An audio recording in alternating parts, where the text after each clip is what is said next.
super excited for our young men.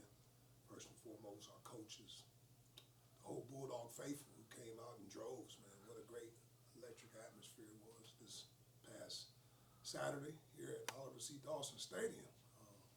Felt like a homecoming. It was a lot of people here, and just to be able to give them that sweet taste of victory against a good A&T football team.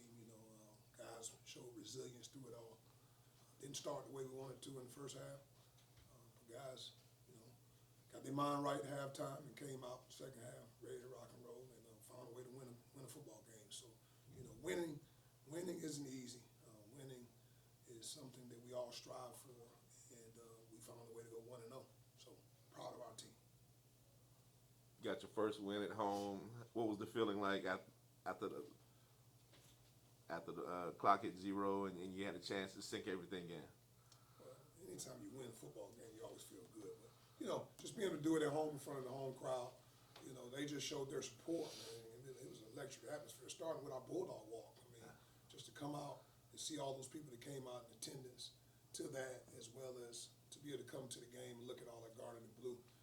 It's pretty much wall to wall throughout, and for all those fans to be able to leave happy, that brings joy to my heart. But it was an exciting moment, but more so proud for the players, because they deserved it, they've earned it, they worked for it, found a way to go 1-0, because we hadn't been at A&T in a long time, so it was good to get that victory.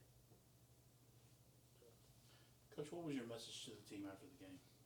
Well, I just told them how proud I was of them, because I told them we have some things to work on, i.e. penalties. We got to clean that up, because a lot of explosive plays that we still had came back because of penalties, and we have to clean that up. But I told them through it all that we'll fix any problems we may have in a victory as opposed to in a loss. So we'll take it anytime we can win a football game. But some things we definitely got to clean up.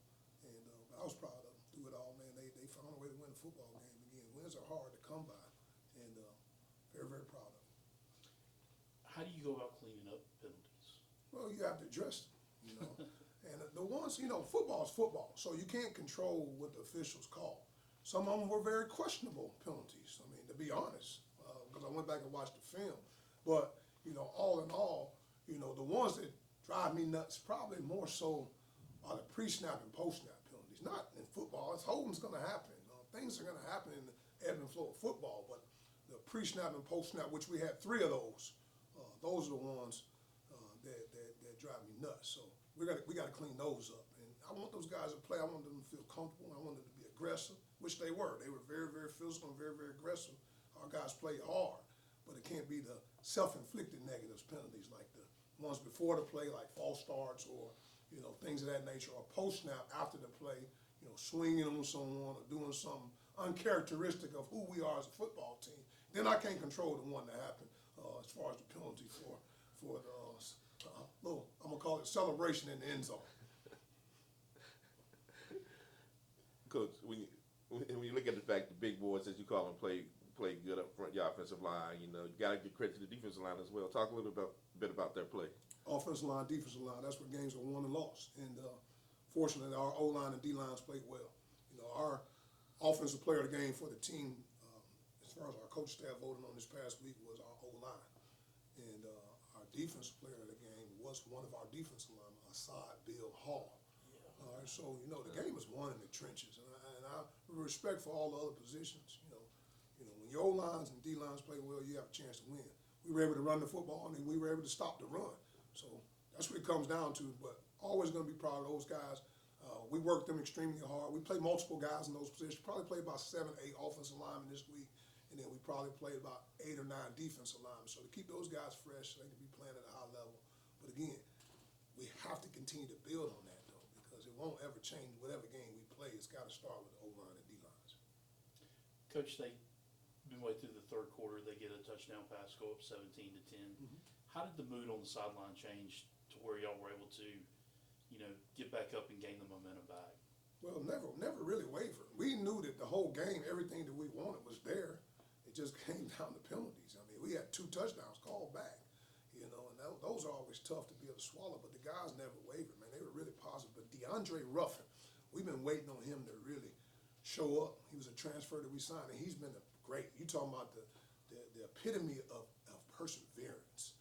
This young man has persevered because he was the guy where he was, and he came here and transferred with anticipation to be the guy here as well. Now he still plays for us, but he was able to have a breakout game, and we needed him to do that because he really sparked us in that second half to get us going. So he made some big plays, a couple of explosive plays that really got the whole entire offense rejuvenated and ready to go.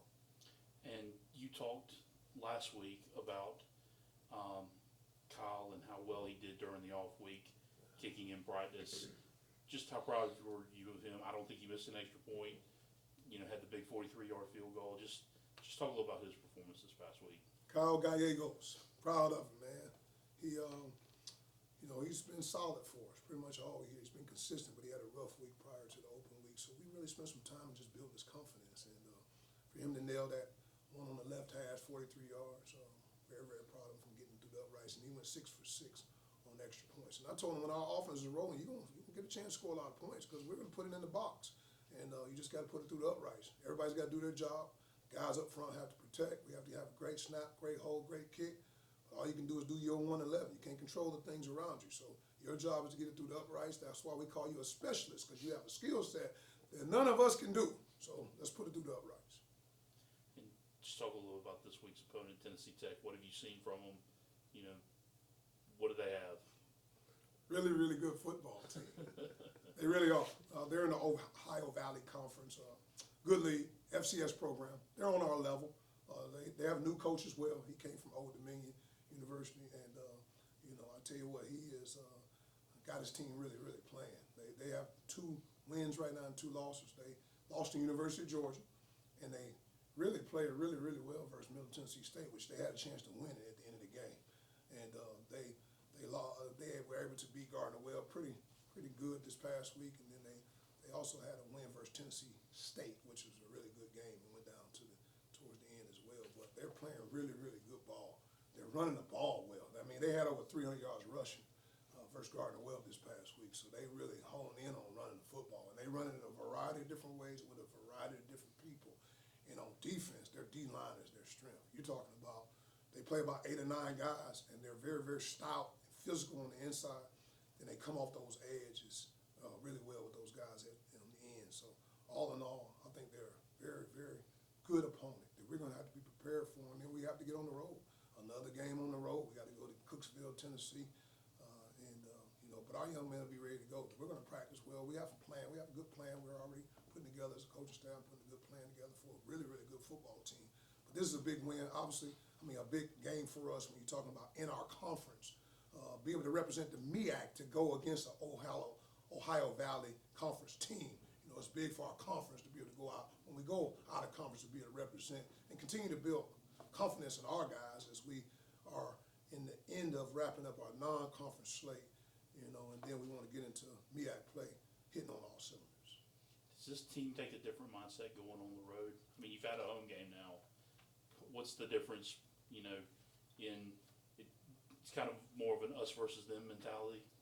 It's always an us versus us mentality, to be honest. I mean, to be honest, it's really us versus us. We respect all our opponents, but it's about us being locked in and focused to the task in hand. When you go on the road, you know, I tell our coaches this morning, man, listen, guys, we're going to have to bring our own juice because, you know, we're going into a territory where it's not a whole lot of, not going to be a whole lot of us. So we got to go there with an us versus us mentality, and it's going to be about the guys that we take on the road with the mindset where we coming back victorious, and we're going to have to be focused. We're going to have to be locked in. It's one of those type of places that kind of sits in the middle